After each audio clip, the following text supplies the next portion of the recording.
राम जय जय राम, श्री राम जय राम, जय जय राम, श्री राम जय राम, जय जय राम, श्री राम जय राम, जय जय राम, राम जय राम, जय जय राम, श्री राम जय राम, जय जय राम, श्री राम जय राम, जय जय राम, श्री राम जय राम, जय जय राम।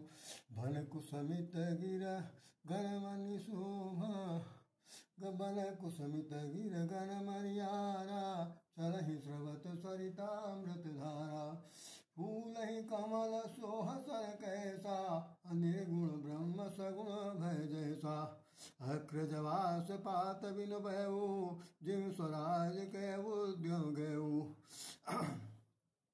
भर सही जलद भूमि नियराए, जथा न वही बुध विद्या पाए। आज जन आंदोलन के रूप में एक पेड़ माँ के नाम से लगाया जाए और उसके साथ दूसरा अंक लिखा हुआ। 26 राज्यों विभागों में एवं 25 करोड़ नागरिकों की सहभागिता के साथ 9 जुलाई आज अंतिम पूर्णाहुति थी। 37 करोड़ और उससे अधिक पौधे लगाए गए। ये हमारे विज्ञापन के हिसाब से बता रहे हैं। और उसमें उत्तर प्रदेश के माननीय मुख्यमंत्री योगी आदित्यनाथ जी और माननीय प्रधानमंत्री, भारतवर्ष के प्रधानमंत्री, यशस्वी प्रधानमंत्री, विश्व के एक अग्रदूत के रूप में प्रधानमंत्री श्री नरेंद्र मोदी जी भी इसमें विराजमान है। लिखा हुआ है कि भाई ये कार्यक्रम जो हुआ योगी जी के द्वारा सरजू तट पर रामपुर हलवाना अयोध्या में हुआ और हरिकृष्ण वाटिका जो लगाई गई उसके अंदर बता रहे हैं किरमा सटगांव आजमगढ़ में हुआ, पवित्र धारा बंध की स्थापना हुई। इसमें सब लोग जिन लोगों ने इसमें लगाए हैं उनके सब नाम दिए, लेकिन ये सब सरकारी विज्ञापन है तो विज्ञापन के हिसाब से पेड़ पौधे सब दिखाई पड़ रहे हैं। और इसमें देख लीजिए, और एक हाथ में पेड़ लिए हुए हैं, पेड़ को लगाने के लिए जा रहे हैं। इस पर हमने बहुत बार, अभी विश्व पर्यावरण दिवस हुआ था,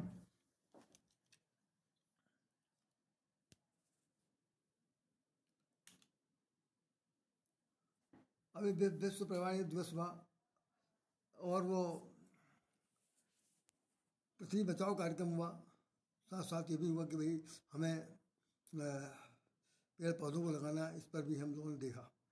हम इस पर बिल्कुल ज़्यादा कुछ नहीं बोलेंगे, सिर्फ 2 शब्द कहना चाहते हैं कि पेड़ तो लगा रहे हैं और 37 करोड़ और उससे अधिक पेड़ लगाए गए हैं। देश के प्रधानमंत्री, माननीय मुख्यमंत्री जी, माननीय प्रधानमंत्री जी और जो बड़े बड़े नेता हैं उन सब लोगों ने अपने अपने हिसाब से जगह चुन ली, वहाँ पर जगह लगा दी है। कुछ और भी माननीय लोग भी गए हैं, सब लोग लगा के आए हैं। अब सबसे बड़ी बात देखना यह है कि भी जो जहाँ जहाँ लगा के आए हैं उनको देखने के लिए कौन आएगा। शासन का अमला तो फिर लगा करके चला आया, छुट्टी मिल गई, पेपर में निकल गया, नाम छप गया और साथ साथ ये सबके साथ सब कुछ हो गया। लेकिन एक पौधा को लगाने के लिए बताते हैं कि एक पेड़ को लगाने के लिए जब एक पुत्र के रूप में होता है तो उसका वारिस कौन होना चाहिए। उसके माता पिता के रूप में हम सब लोग हैं। निश्चित रूप से ऐसा करना बहुत ज़रूरी है कि अगर हमने एक पौधा लगाया है तो उस पौधे की देख रेख कौन करेगा। तो ऐसा हमने अपने जीवन में सुना है कि पौधा आप लगाइए और लाभ जो है वो आपकी पीढ़ी उठाएगी। पौधा आप लगाइए, पीढ़ी आपकी उठाएगी, मतलब आपके पौत्र पर पौत्र को ही उसका फल मिलेगा। लेकिन पेड़ लगाना तो आपका काम है।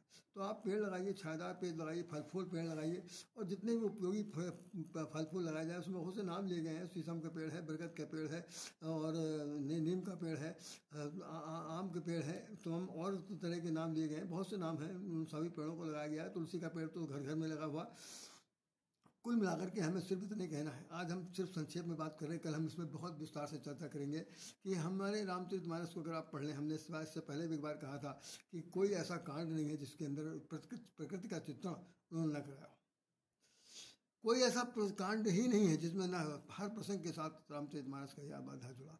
हम सब आप लोगों के साथ सिर्फ यही बात बताना चाहते हैं कि यदि मन में विचार भर गया, ये जन आंदोलन आपके दिमाग में आ गया है तो आप निश्चित रूप समझ लिए कि वह एक भजन, एक वो दोहा है कि उसमें लिखा, जैसे हमने कहा बन कुसमित गणमणि हारा, तो आपके रामचरितमानस में लिखा हुआ एक दोहा ये भी लिखा है कि वृक्ष कभू नहीं फल भखे, नदी न संचय नीर। आज तक आपने देखा जितने पेड़ों में फल आने वाले पेड़ होते हैं, आज तक कभी किसी पेड़ को फल खाते किसी ने नहीं देखा हो, किसी ने नहीं देखा हो।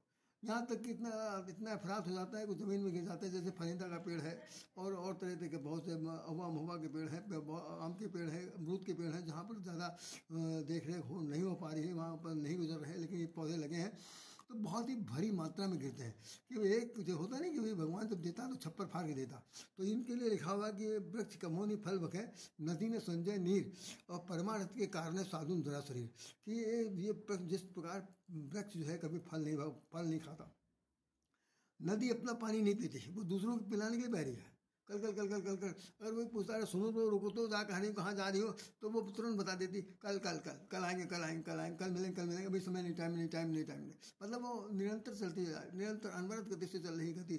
तो नदी ने संचय नहीं, परमार्थ के कारण दूसरों के उपकार के लिए, दूसरों के कल्याण के लिए, दूसरों की रक्षा के लिए, दूसरों के मार्गदर्शन के लिए जो परमार्थी हैं, जो साधु संत महात्मा हैं, साधु धरा शरीर, वो अपना शरीर यहाँ शरीर में त्याग के चले जाते हैं।